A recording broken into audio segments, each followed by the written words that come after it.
Unë vi në fshati Dushar. Sa larg është fshati Dushar nga... 65 kilometra.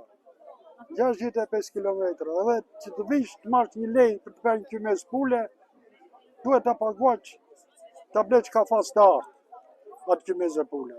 Me çfarë lëvizni? Po me mjetet të rënda e mirë është. Vetëm me mjetet e rënda?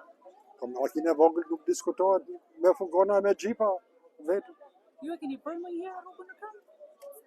2 orë e gjysmë është më Glic Dushar. E kam bërë disa herë. Po? Sa e vështirë është për ju banorët, jeni kaq larg edhe thuajse në izolim nga qyteti? Për një aspirintës, se s'ka rrugë kryesore. Edhe gjatë dimrit, sado që jam bërë 2 centrale të vegjël, mbi ujërat e Dusharit, ata ngelen pa dritë. Se nuk e u japin centrale. Po, sa banor ka aktualisht fshati Dushar? Atje janë 25 familje. Po më përpara Përpara kanë qenë 130 familje. 130 familje. Kanë emigruar, kanë ikur. Kanë ikur gjithë.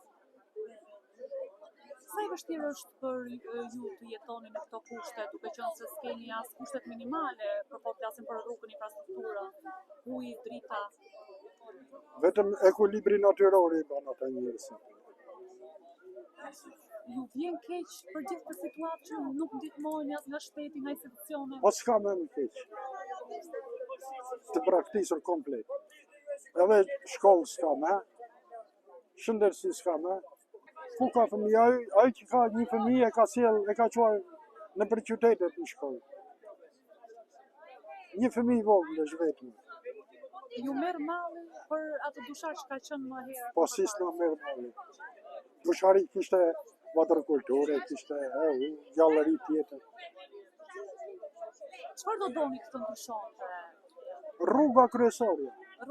Rruga kryesore. Edhe kjo çuarja e bashkisë në Korçë është vrasë.